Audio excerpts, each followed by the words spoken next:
Jésus est vivant et il est là pour te sortir de ta galère, pour te sortir de tes problèmes, pour t'aider, pour t'épauler, pour vraiment te sauver de cette vie malheureuse qu'entraîne le péché. Tu es peut-être pas le plus grand pécheur, tu te considères peut-être pas comme un pécheur, mais on est tous pécheurs, même si on est le meilleur humainement parlant, le plus gentil, celui qui fait de plus belles choses. Peut-être que tu as un très très très bon cœur et tu donnes sans compter, tu donnes auprès de ceux qui sont à la rue, vraiment, mais ça c'est très très très bien, vraiment. Mais ce n'est pas suffisant pour être digne d'être appelé enfant de Dieu. Parce que tant qu'on n'accepte pas Jésus-Christ comme Seigneur et Sauveur dans notre vie, on n'est pas rétabli dans notre rôle d'enfant de Dieu. Dieu veut te racheter de ton péché. Nous sommes les enfants par adoption de Dieu à partir du moment où on accepte qu'il nous adopte, bien entendu, où on accepte de le suivre, de l'accepter comme Seigneur, comme Sauveur. Donc vraiment là, c'est un message tellement important, peut-être le message le plus important que vous entendrez dans votre vie. Il ne faut pas le prendre à la légère, c'est vraiment le message qui va déterminer votre futur, votre avenir. Donc vraiment, je vous invite aujourd'hui à prendre vraiment le temps d'y penser parce que c'est pas pour rien que vous entendez ce message aujourd'hui. C'est pas pour rien parce que Dieu, il a décidé de vous appeler, il a décidé que vous avez assez duré sans lui, que votre vie a assez... que votre vie a déjà suffisamment été vécue sans lui. Voilà, vous avez besoin de lui. On ressent souvent des manques qu'on essaye de combler par des tonnes de façons. Exemple, l'amour de l'argent, l'amour, le besoin affectif, les passions. On a le droit d'avoir des passions, bien entendu, mais ça ne sera jamais suffisant pour combler un vide. Vous sentez toujours un vide en vous. Tu ressens un vide en toi, c'est le vide de Dieu. Parce qu'en tant que créature de Dieu, nous sommes faites pour fonctionner avec Dieu. Comme une horloge, elle ne peut pas fonctionner sans mécanisme. Donc nous, c'est pareil. Sans ce mécanisme qui est Dieu, nous ne fonctionnons pas correctement. Vous avez déjà vu quand les piles d'une horloge commencent à fatiguer, ben, l'horloge elle avance plus correctement, elle se dérègle, etc. C'est vraiment n'importe quoi. Voilà, c'est nous sans Dieu. Nous avons vraiment besoin de Dieu dans notre vie pour fonctionner correctement. Donc aujourd'hui, je vous invite vraiment à vous poser la question et à dire Seigneur, Seigneur Dieu, on m'a parlé de toi, moi je te connais pas. Mais si tu es vrai, si tu existes, si ce qu'on me dit de toi est une vérité formelle, moi je veux te connaître parce que on me parle d'un amour immense, on me parle de plans de bénédiction pour l'avenir, mais moi je te connais pas. Donc vraiment, prends le temps d'inviter Dieu dans ta vie, de lui dire écoute, si t'es vrai, voilà. Viens dans ma vie, manifeste-toi, il n'y a pas de recette miracle pour parler à Dieu.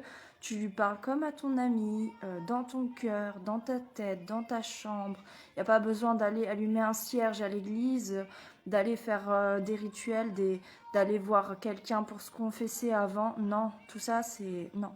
Tu parles à Dieu comme à ton propre ami, dans ta chambre, dans ton cœur, dans ta tête.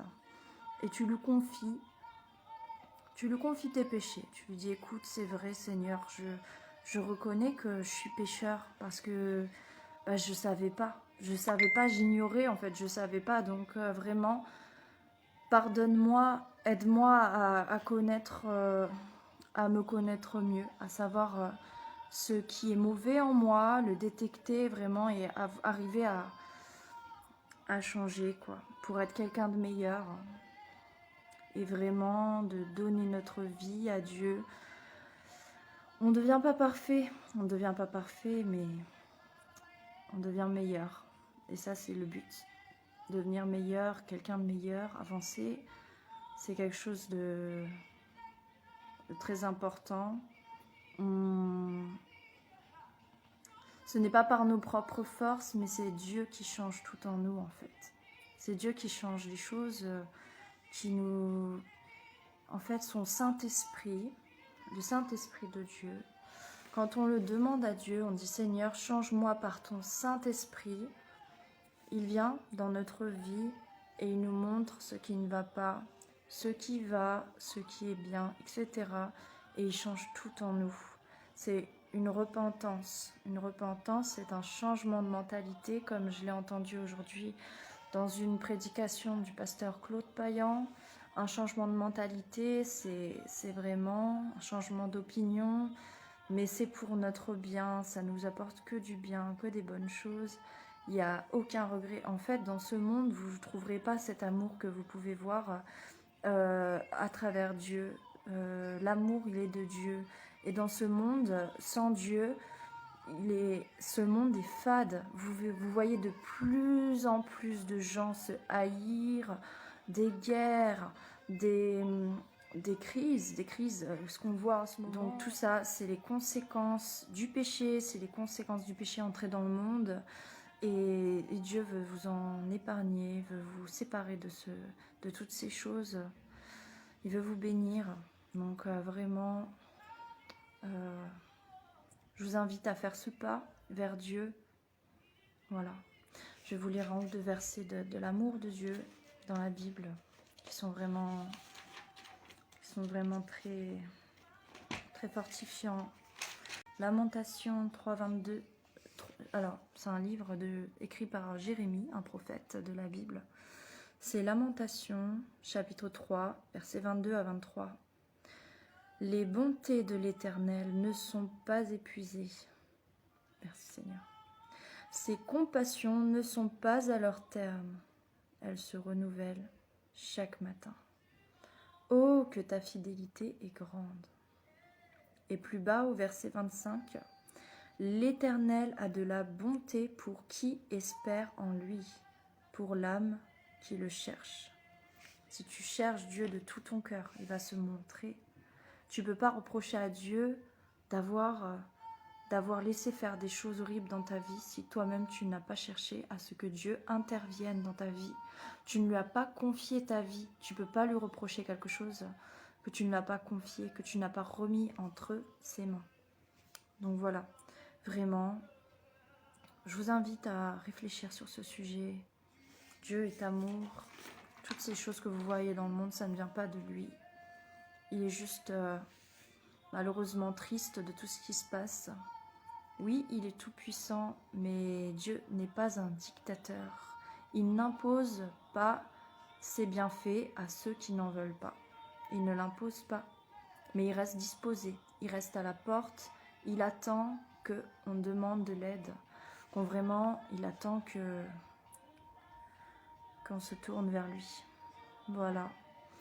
Donc vraiment, je vous invite à le chercher de tout votre cœur. À le chercher de tout votre cœur parce que ici, le Seigneur est là, oui, mais il y a aussi le diable, l'ennemi, il est réel, il est vrai, malheureusement, et il rôde. La Bible nous dit dans 1 Pierre chapitre 5 verset 8, « Soyez sobres, veillez, votre adversaire, le diable, rôde comme un lion rugissant, cherchant qui y dévorera. » Mais la bonne nouvelle, c'est que quand vous invoquez le nom du Seigneur Jésus-Christ dans votre vie, il vous protège, il vous délivre. Et comme le prophète Daniel dans la Bible, on l'a jeté dans la fosse aux lions. Il était face aux lions et les lions ne l'ont pas touché parce que le Seigneur l'a protégé. Voilà. Donc, je vous invite à faire vos propres recherches dans la Bible. Vous lisez un peu votre Bible, vous venez me voir en privé si vous avez des questions. Il n'y a pas de souci, je suis là, je vous réponds. Pas par moi-même, mais le Seigneur vous répondra à travers moi. C'est lui qui me poussera à vous répondre selon ce que vous avez besoin. Bonjour à tous ceux qui nous rejoignent, à tous ceux qui sont encore là. Je recherche mes notes, une minute. Elles sont juste à côté de moi. Et je vous lis un dernier verset avant de vous quitter. Donc c'était un petit live, effectivement c'était un peu court, mais en tout cas je le laisse en rediffusion sur mon Facebook afin de pouvoir vraiment le revoir si vous en avez envie. Maintenant je vais terminer par ce verset qui va vous dire en quelque sorte pourquoi je vous apporte ce message et pourquoi nous, en tant que chrétiens, en tant que croyants, disciples du Seigneur Jésus, nous insistons à apporter ce message auprès de ceux qui ne connaissent pas encore Dieu. Nous insistons parce que nous aimons notre prochain comme nous-mêmes. C'est ce que le Seigneur nous enseigne et c'est ce qu'on veut et c'est ce qu'on ressent au fond de nous. Donc on donne tout ce qu'on peut pour que les autres connaissent ce qu'on a reçu, nous, cet amour de Dieu. Et tout ce qu'on peut vivre dans notre vie, on le souhaite aux autres parce que c'est concret, parce que ce n'est pas des histoires, c'est concret, vous le vivrez vous-même après avoir accepté Jésus-Christ dans votre vie. Donc voilà, je vais vous lire un dernier verset. Alors, un verset qui explique en fait pourquoi les gens n'acceptent pas du tout qu'on leur parle de Dieu de nos jours. Malheureusement, on peut leur parler de tout, mais si on parle de Dieu, beaucoup refusent d'entendre ça. Et malheureusement, c'est pourtant le plus beau message qu'ils peuvent entendre dans leur vie. Donc je vais vous réciter un verset. 2 Corinthiens 4, versets 3 à 4. Si notre évangile est encore voilé, il est voilé pour ceux qui périssent. Ceux qui n'acceptent pas, c'est-à-dire pour les incrédules, dont le Dieu de ce siècle, qui est Satan, c'est le Dieu de ce siècle, a aveuglé l'intelligence, afin qu'ils ne vissent pas briller la splendeur de l'évangile de la gloire de Jésus-Christ, qui est l'image de Dieu. Et plus bas, au verset 7, vous avez « Nous portons ce trésor dans des vases de terre, afin que cette grande puissance soit attribuée à Dieu et non pas à nous. Nous portons ce trésor dans des vases de terre et nous voulons vraiment, c'est-à-dire l'apporter autour de nous. Nous avons besoin de parler de Jésus parce que son amour n'a pas de limite, son amour n'a pas de... Vraiment, il est pour tout le monde. Voilà. Donc... je vais vous laisser avec ces paroles. Si vous avez des questions, n'hésitez pas. Ça reste entre nous. Voilà. Soyez bénis. Bonne soirée. Au revoir.